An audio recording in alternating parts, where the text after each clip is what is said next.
Alam niyo ba na may mga agimat na pwede niyong likhain kahit hindi Semana Santa?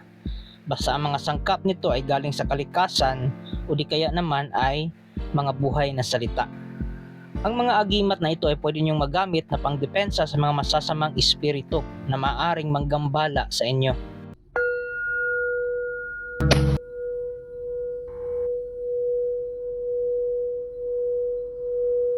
Greetings mga amigs! Welcome sa ating discussion with regards to mga uri ng agimat na pwedeng gawin kahit hindi Semana Santa. So later on sa video ito, ipapakita ko sa inyo kung paano gawin. So meron mga samples. So stay tuned lang. So discuss muna natin ang mga uri ng mga agimat. Ang mga agimat po ay maraming uri, pero yung mga common lang yung ating i-discuss ngayon. So ang una is depensa espiritual. Yun yung mga pangdepensa natin sa mga spiritual attacks tulad ng kulam, barang at mga paggagambala ng espiritu. Ito naman yung pangalawa, ito yung pinakamahirap, yung depensa physical. So ito yung mga kontrabala, yung kabal. So ito yung isa sa mga pinakamahirap gawin. Kasi kailangan natin ng kompakto sa mga malalakas na entity. Kasi yun yung pagpoprotekta sa atin. So pangatlo naman ay pampaswerte. Pero sa Pilipinas kasi mali yung definition nila ng pampaswerte. So posible dapat ito ay panghatak lang ng positive energy. So kailangan may gawin ka pa rin. Hindi pwede na nakatunganga ka lang, maghihintay ka ng may darating sa iyo na swerte. So kailangan kumilos ka. Kasi meron ka ng agimat na merong positive energy. So mag-a-attract 'yun ng positive energy. And aside from that, meron din pang-akit ng tao. Ito din, mahirap din itong gawin kasi kailangan mo magpagkumpakto either sa succubus or sa incubus. So yung agimat is, meron na yung energy, doon sa sapi yung entity, tapos yung energy na yun dapat mong i-maintain, pakainin mo yung entity para di siya umalis doon. Ang i-discuss natin yung mga migs ay yung mga madali lang gawin, hindi na tayo mahirapan, which is epektibo din naman at useful talaga sa ating pang-araw-araw na gawain. So ito ang agimat na madaling gawin, yung depensa espiritual. So spiritual attack. Kahit nga cross lang na pendant, pwede na yon basta charge yun ng dasal or power of intention or power of thought. So kailan dapat likhain ang mga agimat na ito? So it's either full moon or new moon mga migs. It's because pag full moon kasi, yung energy ng ating mundo is napakalakas. Naghahatakan sila ng energy ng buwan. New moon naman, napaka-cool ng energy, napaka-smooth ng energy. So mga migs, ito na, tuloy tayo sa video. Yung example kung paano gawin yung mga agimat na yon. So ito yung mga example mga migs ng mga agimat na pwede nyong gawin kahit hindi Semana Santa. Basta either full moon or new moon lang. So ang full moon po ay ginagawa yan kung ang mga gagawin nyo na mga agimat ay pang-akit. So para mas malakas yung manifestation. So explain natin yan namaya. Kung sa new moon naman, yun yung gawin nyo na pang-taboy ng mga masasamang espiritu. Ganon. Kumbaga pang-banishing. Pang-depensa naman, so eto. Full moon pa rin. So example ganito mga migs, kung meron kayong either dignum, pandakaki, o anumang mga halaman na sagrado o may mga pangontra. So ito yung gagawin nyo mga migs. Kailangan nyo ng papel, sulatan nyo ng orasyon kung meron kayong alam na orasyon. Kung wala naman kayong alam na orasyon, so ilagay nyo yung mga Bible verses na pangtaboy ng mga masamang espiritu tulad ng Psalm 91, ganon. So, ang gagawin nyo, ilalagay nyo yan dito. Yung kahoy na banal, so, ganyan lang. Ilukot nyo lang. Pagkatapos, ilagay nyo sa red pouch. Pag wala kayong red pouch, so, maggupit lang kayo ng tela.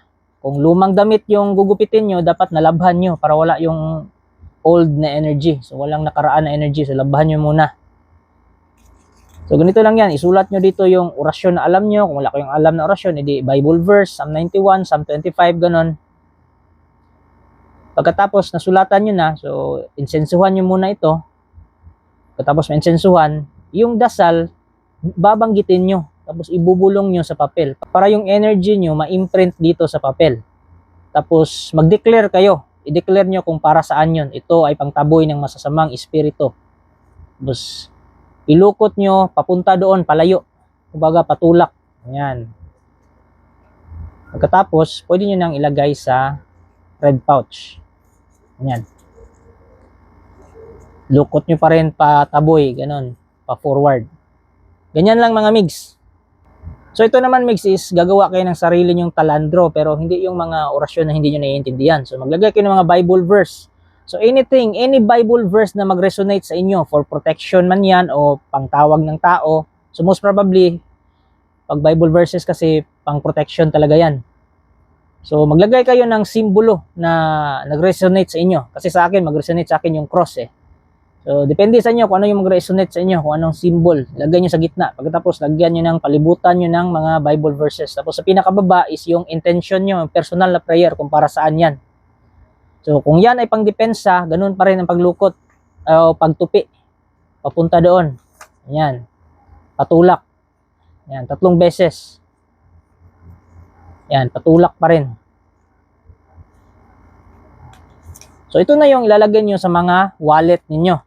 So, bago nyo tupiin mga migs, yung mga Bible verse na nandito, syempre, dadasalin nyo. Tapos, iihip nyo dito sa symbol. Pagkatapos yung maihip, mag-recite kayo ng personal prayer kung para saan yun o ano yung intention ninyo para sa protection na ito. Kung protection ba laban sa mga masasamang tangka, sa mga masasamang tao, hold up, ganun. So, ganun lang. Pagkatapos, yan, tupiin, yan, yan. Tapos, insensuhan. Pwede din na bago kayo magsulat is insensuhan nyo muna yung papel. Pwede din na ganun. Sa bago nyo ilagay sa wallet nyo, insensuhan nyo para cleanse yung energy. Aside dito, pwede kayong crystals or mga gemstones. So, pang protection po is ito. Red jasper, lapis lazuli. Kung meron kayong black na crystal tulad ng black tourmaline or obsidian. Ito, sample lang to kasi hindi naman to black eh. Amethyst naman to eh. Example lang. So, yan, 3. Dapat parating 3. Kasi yung I love you nga, 3 eh. Diba? So, dapat odd number siya. 3, 5, 7, ganun.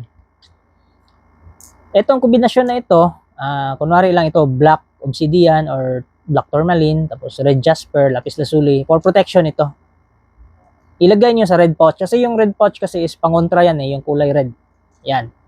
Kung pang-akit naman ng swerte, pang-akit ng tao, ang gagawin nyo is ito. Kung white kasi ito eh. Isipin nyo na lang na ano ito, rose quartz, yung pink. Example lang. Tapos tiger eye. Yan. And then, green aventurine. So, 3 pa rin. So, yan po ay pang-akit ng tao o ng customer sa inyong mga negosyo. Ganun lang kasimple. Lagay pa rin sa red pouch. So, bago nyo lagay sa red pouch, dapat insensuhan nyo muna, cleanse nyo, lubog nyo sa tubig na may asin, tapos hugasan nyo sa running water, tapos ibilad nyo sa araw.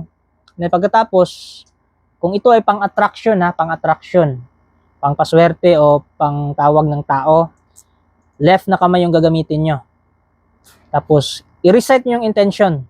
So, sa ngalan ng aking mga gabay, o sabihin nyo sa ngalan ng Diyos na dinadasalan nyo, so ito ay magbibigay sa akin ng swerte at maghahatak ng maraming tao sa aking buhay. Dapat sabihin nyo mabubuting tao kasi baka pati masamang tao mahatak nyo eh. Pagkatapos, ilagay nyo sa red pouch. Ito na yung ilagay nyo sa bulsa nyo, sa bag nyo, sling bag, ganun. Kung ito naman ay pang protection, crystal, pagkatapos nyo ma-cleanse, right hand yung gagamitin nyo. I-recite nyo yung intention. Sabihin nyo na ito ay pangtaboy ng mga masasamang tao na hindi sila makalapit sa akin sa ngalan ng aking mga gabay at ng Diyos na aking dinadasalan. Ayan. Ganyan lang kasimple mga migs. So ito yung mga examples ng mga agimat na pwede nyong gawin kahit hindi Semana Santa. Basta full moon o di kaya new moon. Kahit anong araw, basta tapat yung araw na yun sa full moon at saka sa new moon. Marami pang mga agimat actually mga migs eh. Kung gusto nyo pa ng dagdag, so comment lang kayo dyan sa comment section para pag-usapan natin sa next video. So inihingi ko lang yung suporta nyo mga migs ha. Paki-subscribe sa channel ko, paki-like ng video at paki-share ito sa mga kilala nyo. So until next topic mga migs, kita-kits tayo. Thank you po.